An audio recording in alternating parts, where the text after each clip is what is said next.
So for whatever reason, it seems like there was some miscommunication that happened with a truck show in Southern Alberta here this weekend. They reached out to me back in February and said, hey, would you like to come to our show? Back in February, I thought we were going to be farther along in the shop than we were. So I said, yeah, I'd love to come down to a truck show if we have time. After that, I didn't hear anything back from them, really. So we got so busy and so overwhelmed because parts were delayed, which put our production delayed, that I said, well, we're not going to have time to do the truck shows. We got to put our effort into getting it ready for our show. What I didn't know is that these guys were promoting that we were going to be there. They were running ads saying, come to Lethbridge, Alberta, come meet Carl, come meet the team at Edison Motors. And that put us in a bind that how do we get it there? We can't drive Carl. We had stripped parts out of it to get ready for our show in order to do the upgrading and have this thing fully there. But luckily Royal Oilfield came over all the way from Rocky Mountain House, Alberta to come grab Carl, help us bring it there. And Eric, Gabe worked some 16-hour days to get the wiring back into this truck to get it ready to show, drive off. So come with us. We're going there. Last minute show. Is what it is. We'll make it. So it's about 3 o'clock in the morning. We're just rolling on a Merritt here. Got her all loaded up. Hoping we'll be in Lethbridge by 4 o'clock this afternoon. So.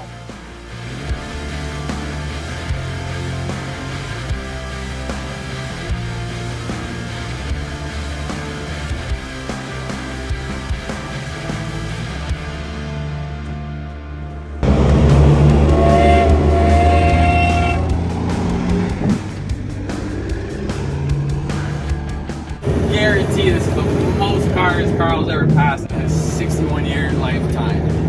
Probably.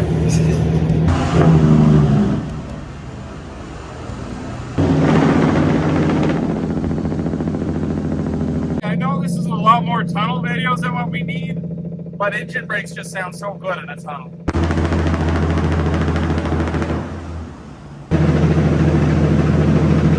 These tunnels here are why we had to slide that pole back. Because if you look, we have this much room between the top of the headache rack and the top of the tunnel. You guys though have no idea how happy I am to be back of the wheel in this thing, sitting in a truck. This is what I love doing. Like, I love trucking. That's really why we decided to start building trucks. But because we're building trucks all the time, I don't have the time it takes to actually just sit behind the truck, sit here, be on the road. This is where I'm happiest. And honestly, I think this is what I needed for a few days. Just get out, spend a day out on the road where I love to be, reset my brain, think about a few things, de-stress. This is awesome, guys. We've made it to Alberta. You know what we were thinking? Carl is 61 years old. This is probably the first time in his life that he's actually been able to see Alberta. It's been a long logger in BC its entire life, and I don't know why I find that cool, but I think it's cool. If you're wondering what's going on back here, that is the log bunk folded down. We actually had to take this pole that used to sit way out here, slide it back, take the bunks, trip the bunks, fold them down like that so we can make the clearance, because we only had 4 inches on the tunnels at Rogers Pass. All right, we're on our way to Alberta here. We're lucky enough that Joel's giving us a ride on the low bed, and I'm riding in Carl. Little update on Carl. When this truck show came up, we were actually in the middle of fixing a few things on it to get it ready for our show. So we were redoing the coolant lines and the coolant rad, putting in a separate rad for Carl, new rectification unit, that sort of thing. But we're in the middle of that when I forgot about this show, so the diesel generator isn't even going to be hooked up for this show. We are pulling this show together last minute. Eric was literally redoing wiring harnesses the day before this show just to get it done. But you know what? Even if it's a work in progress again, at least we're getting it there. Okay, so we made it to Lethbridge good. We're just going to head in there, go get the truck washed. Cool thing about the Edison truck, you can wash this without shorting out the high voltage lines, unlike some other electric trucks that we've seen. Okay, tried to do a video washing the truck, but turns out it's super hard to use a power washer with just one hand. So that's the clip you're getting. It's easier if I just film Joel working. I also want to take a second to say thanks to Great West Kenworth. They found out we were coming to this show. They got a hold of me and said, hey, take it to this car wash the truck, put it on our account, we'll pay for it. We just want to help you. We want to support you. I love that about the trucking industry. Like, yeah, we're kind of a competitor to Kenworth. Very small. But still, what we're doing, they still reached out to us and said, hey, we want to help you out. We'll pay for the wash, whatever way we can. And I just think that's an incredible thing about the trucking community, about how we come together on things like that. Like, it's not just Great West Kenworth coming for the wash job.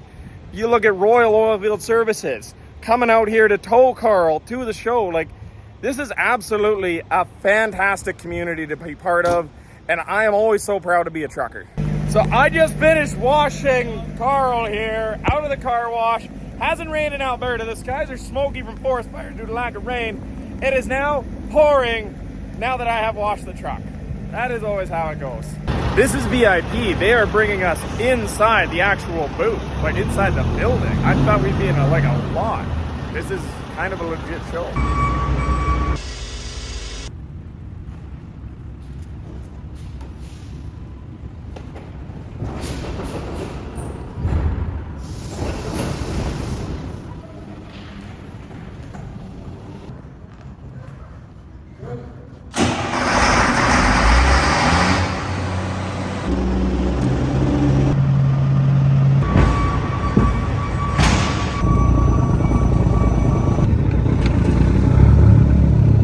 Take Joel's truck here, we're gonna go put it in the show and shine, and we're gonna go flip the log bunks up and get her all rigged up, ready to go for the morning.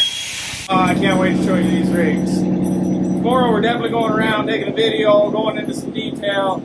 This will definitely be a longer form video, but I can't resist these beautiful rigs.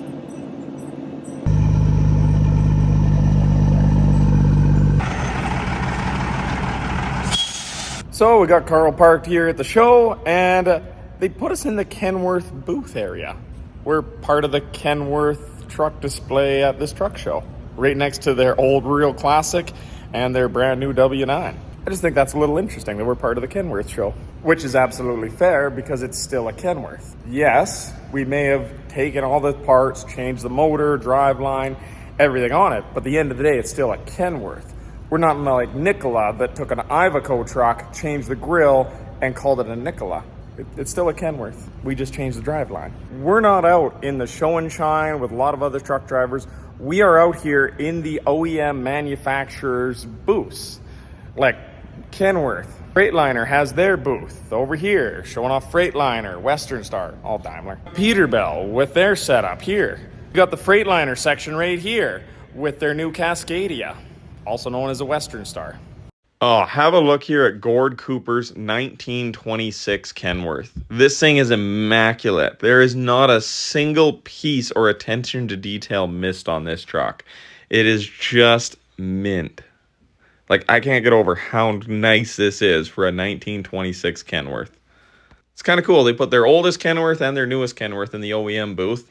Edison at the end of the OEM section, but this is basically all the brand new trucks that the OEMs are trying to show off. Freightliner, Peterbilt, Kenworth, Western Star.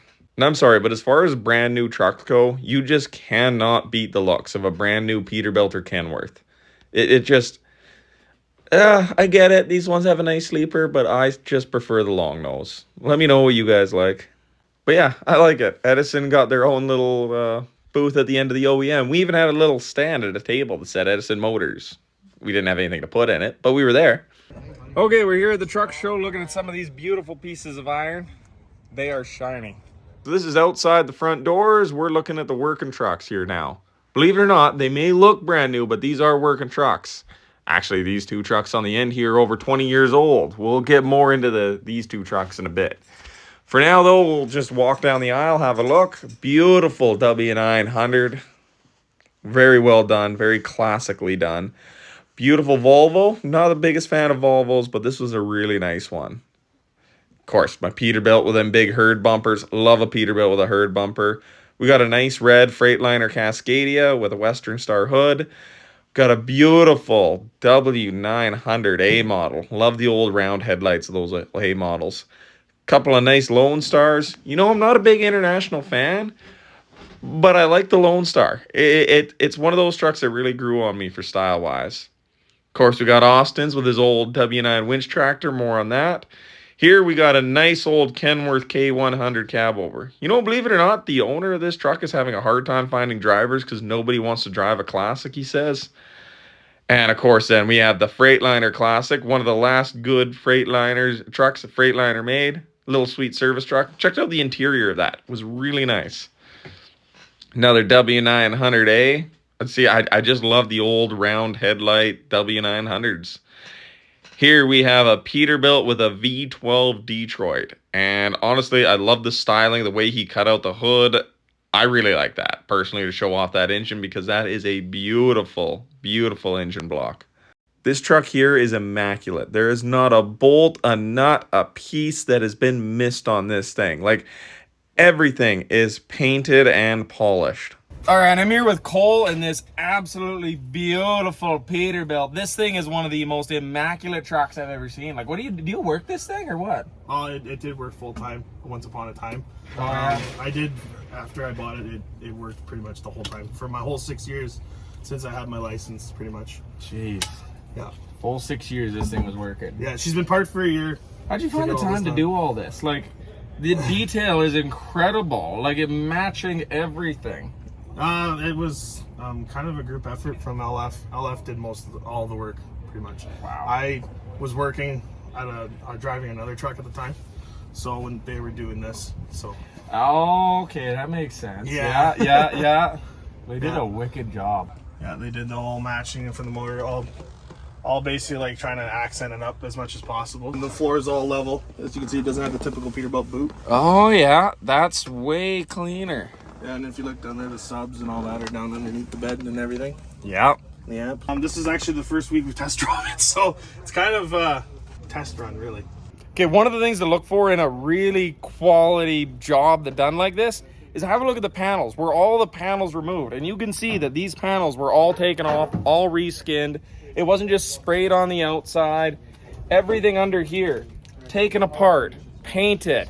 Like, that is a sign of a quality work. Like, there was a ton of time and effort that goes into something making it look this good. You know, these cow haulers sure have some nice iron. For hauling livestock, these things are mint. These are a step above the farm trucks we got around my area. Holy. Okay, you can tell I'm definitely a Kenworth fan because I have filmed a ton of Kenworths. And also, I think there was just a lot of Kenworths at the show. But I love the blue of this thing. The blue with that white stripe, fantastic. Of course, we got another Kenworth K100 cab over. Incredibly well done. Here, this one's actually really nice. So what we're going to do, walk around here. I'll show you the back end of this cab over to kind of see how that motor fits in there. This truck itself has a big cam 400, same as our old low bed tractor. But look at the room you got in there. That is not a lot to work on. You got to tilt the whole cab if you want to work on it. But here we got a cab over Pete. Personally, I still like the big chrome grille that the Kenworth gave you, but that's nice too. It's still a really, really nice truck. Here we got another beautiful Peterbilt. Honestly, it's hard to tell what year Peterbilts are. They have not changed their style that little. All I know is that those headlights are from like 2010 onwards. But you can put those headlights on an older truck and it still really doesn't change it. Or you can put classic headlights on a new truck. Personally, I just love the fact that Peterbilts have changed their style that little from the 1960s that you could still trick people by changing up parts or styles to have people guessing what year the trucks are. Every time I looked at a Peterbilt, it was a guessing game. Like, you find one truck and you're like, oh yeah, that's got to be a new truck. Nope, that's a Peterbilt from the 90s. And you're like, oh. And you're like, okay, that's a classic one, classic breathers, classic headlights. Nope, that's a new Peterbilt. I love the fact that they went with a design, they stuck with it. They're like, hey, it works, people like it, we're going to stick with it. I mean, until they did whatever they did with their newest Peterbilt. But let's go back to looking at Kenworth and ignore that new Peterbilt came out. Nice W900L. Beautiful paint job. Personally, I just love the view as you're driving these things. You cannot get a better view of the highway than you can from a W900. And of course, we got a Western Star 4900, one of the last greatest Western Stars made. Another W900A model. This thing is immaculate condition for a classic truck of its year. Got to remember, this thing is from the 70s, and it is just mint. There is not a single nut or bolt missed on this truck. This truck is 20 years old. This is hard to believe that this is a truck with over 1 million miles. Honestly, when me and Joel got here, we had a look at these two trucks, and we're like, oh yeah, someone brought in a couple brand new low bed tractors. And we were debating which one of these two new trucks we liked more. Nope, that's 20 years old with 1 million miles. It's just that immaculate that I can't tell. Also goes a lot to say about Kenworth style, that's 20 years old and we couldn't tell that it wasn't a new truck. Until you actually look at the dash, you can't tell. Like on this one, I really like the rock guarded side steps, toolbox, fuel tanks. Like if you're going into the bush or logging, I think rock guarding that would probably expand the lifespan of it. Of all the trucks at this show, I'm actually most excited to finally get to see this one. There's a story here, and I wanted to buy this truck about 4 or 5 years ago. It was for sale. The guy wanted $5,000 for it. I wanted to go look at it on a Saturday. Austin went up on a Friday and scooped me on this truck. So basically after that, I'm like, I got it. I saw this guy post it. I messaged him like, hey, you got that truck I wanted. You scooped me. Me and Austin have been friends over that. And real solid guy. He's actually come to the shop, help us build our electric truck. But I finally actually got to see the truck that I wanted to get. I definitely missed a good deal. This is a brilliant winch tractor. But yeah, that's kind of the cool story on this guy. Thing is, what I really like about Austin too, he works this truck every day low bedding. Like this old 1970s, he doesn't keep it as a show truck. He works it, he moves freight. All right, I'm here with Austin of this truck. And this truck actually won the top award for the entire show. The Member of Parliament from Ottawa of the region decided that this was the nicest show truck of the entire fleet. So my buddy Austin won the first place award. How does it feel to have the nicest show truck? There's trucks we interviewed with a $110,000 paint job. Austin's truck is the nicest. Well, it's a strange feeling, you know. This is $8,000. And it's a bush truck. Wait, $8,000? Yeah. I was gonna buy it for $5,000. You wanted to sell it to me for $5,000. Oh, well, I paid $8,000. No wonder he sold it to you the day before. I kind of talked him down to $5,000. And I'm like, oh, like, what would you really take? Rock. He had it listed for like $8,000 or something like that. He had it listed, he's like, I'd probably take $5,000 for it. I'm like, okay, I'll come grab it on Saturday. Yeah, no, I paid $8,000. Okay, the story on how Austin finally scooped me on this truck. But to be fair, $8,000 for the nicest truck in the whole show is not a bad deal.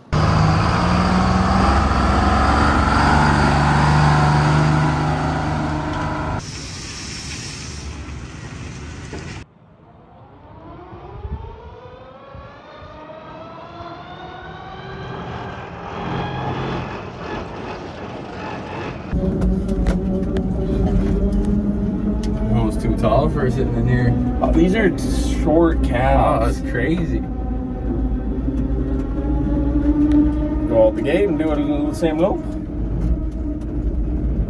Oh, I guess there's no curb there, is there? No. Okay. Strong arm steering's no joke, though. Right? Yeah, like this is impressive. Like how everything works, like it all, you know how it does on the ship. This is crazy.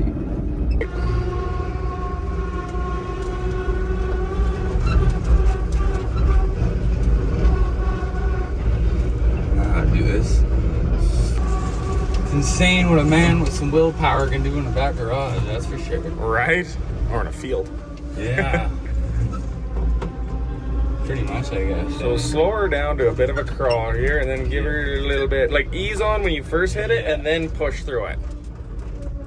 Just to engage them gears and then...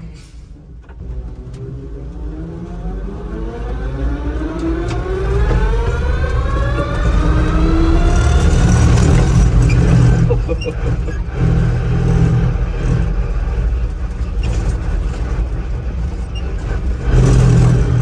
crazy. And it's like so responsive, like it's pretty much like whipping a car in here. Yeah. Oh, the torque of these electric things is just insane. Oh, it's next level. From his videos, never do it justice with a feeling. No, even with the size comparison, like watching all your TikToks and YouTube and everything, and then coming out to your shop was like eye-opening. Like, it's totally different. No, this is an impressive machine. I'll give you that, Chace. Thanks, thanks. Sweet. Still can't get over how quiet it is. Like, I'm not yelling at you. Like No, over you the can just whole talk trip like a here. normal person. Yeah, it's like inside voice.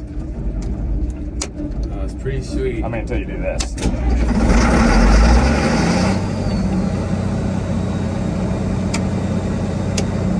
Now it sounds like a Now that sounds like a truck. Okay, I know I shut the generator off, but mentally I'm like, oh, Joel stalled the truck. Yeah, no, I we was- just stopped. Let's shut I the... was just thinking, I was like, whoa, something's wrong. It You shook just itself stalled the down. electric truck.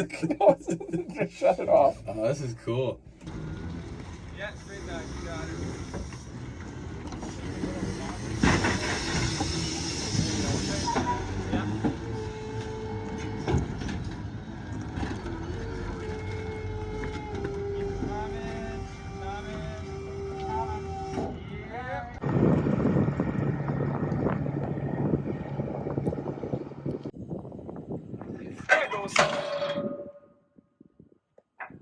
Ready? Yeah. Cool. Hey, that went real. That went so much better than last time. Probably.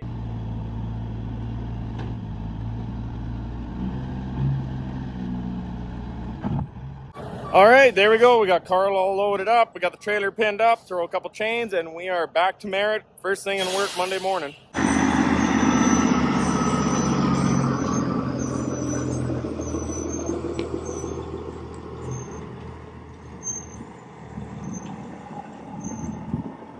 Look at the height of this Peterbilt. Like, I'm standing flat on the ground and higher than the hood eye level.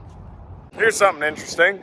Okay, I think I've lost my voice a little bit because we've been talking over the straight pipes in Joel's truck, but pull into this brake check here, and they got this little EV charging station. $400,000 to put one charger. They've just got pads for one. No other pads. How the hell does it cost $400,000? The brake check already had power. I know what the charging stations cost. Where does $400,000 come from? Like, let me break down how insane $400,000 is. We built Carl for $300,000, and in building Carl, we built a shop. We put a level 3 fast charger in the shop and built the entire electric truck for $100,000 less than the BC government is spending just to put one charger in here. We're heading Clapperton, so you know we got to do the roll. You ready? Yep.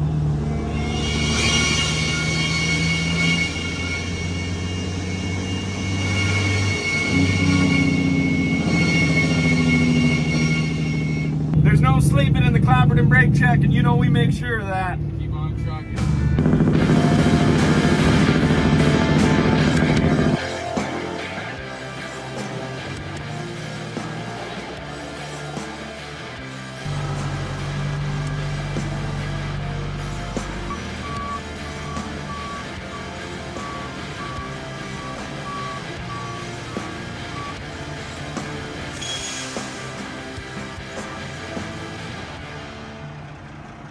We made it.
Well, we did it. We ended up making it to the truck show, delivered it.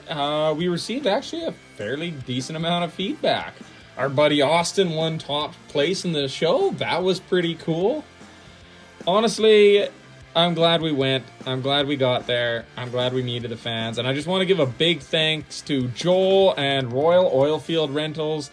Like, to literally drive all the way from Rocky Mountain House just to grab Carl, bring him all the way to the show, and bring back. All he wanted was for us to chip in for the fuel to do it. Other than that, they were just happy to bring it.